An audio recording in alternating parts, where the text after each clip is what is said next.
Hello friends, welcome to Dhruti GS academy. Current issue science and టెక్నాలజీలో disease కిందికి వస్తుంది. GS 150 questions తీసుకుంటే disease మీద మనకి 2 క్వశ్చన్స్ వస్తున్నాయి ఎవ్రీ ఎగ్జామ్ లోపల. అందులో ఒక ప్రశ్న వార్తల్లో ఉన్న వ్యాధి నుంచి వస్తుంది.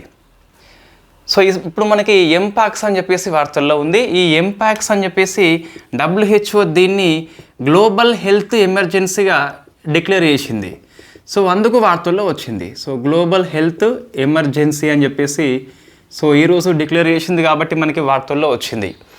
వాస్తవంగా 2022 ఇయర్లోనే WHO ఎంపాక్స్ని గ్లోబల్ హెల్త్ ఎమర్జెన్సీగా డిక్లేర్ చేయడం జరిగింది. అంటే సెకండ్ టైం అని చెప్పేసి గుర్తుపెట్టుకోవాలి. ఫస్ట్ జూలై 2022 నుంచి మే 2023 వరకు ఎంపాక్స్ విషయంలో WHO గ్లోబల్ హెల్త్ ఎమర్జెన్సీ విధించింది. ఇప్పుడు మరొకసారి కాబట్టి 2 సార్లు ఒకే డిసీజ్ విషయంలో గడిచిన 2 ఏళ్ల కాలంలో ఈ గ్లోబల్ హెల్త్ ఎమర్జెన్సీ అని చెప్పేసి అమల్లో ఉన్నట్టుగా మనం చూసుకోవచ్చు. సో మరి ఎంపాక్స్ అని చెప్పేసి వార్తల్లో ఉంది కాబట్టి డిస్కస్ చేయాలి. ఇది ఏ రకమైన వ్యాధి అంటే it is virus disease. So virus వ్యాధి అని చెప్పేసి పిలుస్తాం.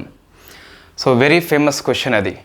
1958లో వెరీ ఫస్ట్ టైం డెన్మార్క్ యొక్క రాజధాని కోపెన్ హగన్లో గుర్తించారు. ఎక్కడ అంటే కోతుల్లో. కాబట్టి దీనికి మంకీ పాక్స్ అని చెప్పేసి పేరు పెట్టారు. ఈ మంకీ పాక్స్ అని చెప్పేసి మనకు ఈ మంకీ ఒక జంతువు పేరు కాబట్టి జంతువు పట్ల వివక్షత ఉండొద్దు కాబట్టి పేర్ల విషయంలో WHO 2022 ఇయర్లో మంకీ పాక్స్ని ఎంపాక్స్గా మార్చడం జరిగింది.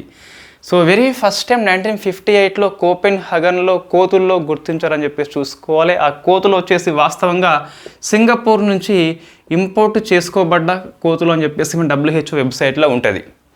అయితే మనుషుల్లో ఎప్పుడు అంటే 1970స్లో. WHO వెబ్సైట్లో మనకి ఇయర్ లేదు, 70s అని చెప్పేసి ఉంది. మనం డిస్కస్ చేసినాం ఇంతకుముందు ఆల్రెడీ. 70s లోపల వెరీ ఫస్ట్ టైం మనకి కాంగో దేశంలో గుర్తించారు. ఇక్కడ మనుషుల్లో కాబట్టి ఇది బాగా గుర్తుపెట్టుకోవాలి. ఇండియాలో చూస్తే 22nd ఇయర్లో కేరళలో అని చెప్పేసి వెరీ ఫస్ట్ టైం దీన్ని ఐడెంటిఫై చేయడం జరిగింది.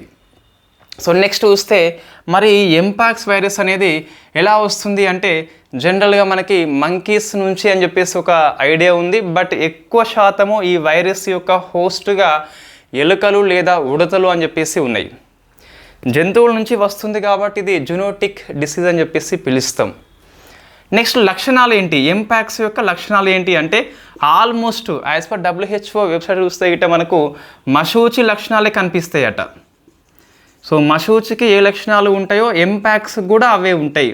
కాకుంటే ఒక లక్షణం మాత్రము మశూచితో కంపేర్ చేస్తే విభేదిస్తుంది. అదే శోషరస గ్రంథుల వాపు అని చెప్పేసి ఎంపాక్స్ లోపల అదనంగా ఉంటుంది. శోషరస గ్రంథుల వాపు అని చెప్పేసి ఈ ప్రశ్న ఇంతకుముందు మనకి TGPSలో వచ్చింది. 2022 ఇయర్లో వార్తల్లో ఉంది ఎంపాక్స్ అని చెప్పేసి. 23rd ఇయర్లో వార్తల్లో ఉంది మే మాసం లోపల. ఇప్పుడు ఆఫ్రికా దేశాల్లో విజృంభణ ఇస్తుంది కాబట్టి మరొకసారి వార్తల్లో వచ్చింది కాబట్టి ఇంతకుముందు ప్రీవియస్ ఇయర్ క్వశ్చన్.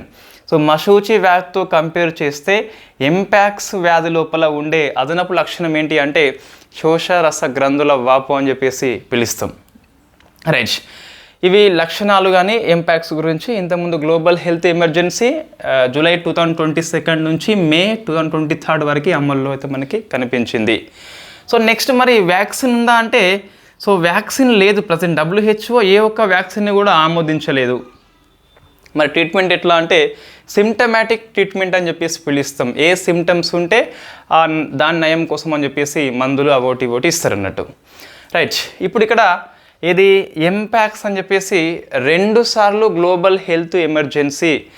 ఈ ఫస్ట్ టైం మనము ఈ డాటా గుర్తుపెట్టుకోవాలి. జూలై 2022 నుంచి మే 23rd వరకు అని చెప్పేసి. ఇంకోటి లక్షణాలు ఏంటి అంటే జ్వరం ఉంటుంది, దద్దుర్లు ఉంటుంది, మశూచి లక్షణాలు అని చెప్పేసి చూసుకోవాలి. ఒక లక్షణం మాత్రము మశూచితో కంపేర్ చేస్తే విభేదిస్తుంది. ఇది మనకి వార్తల్లో ఉన్న వ్యాధి. ఇంతకంటే ఎక్కువ మనకైతే అవసరం లేదు. దీని విషయంలో WHO ఏమంటుంది అంటే ఇది పాండమిక్ కావద్దు అంటే ప్రపంచవ్యాప్తంగా కావద్దు అంటే కొన్ని మెజర్స్ తీసుకోవాలని చెప్పేసి అన్ని దేశాలకు హెచ్చరికలు WHO పంపిన నేపథ్యం లోపల వార్తల్లో వచ్చింది. Thank you very much.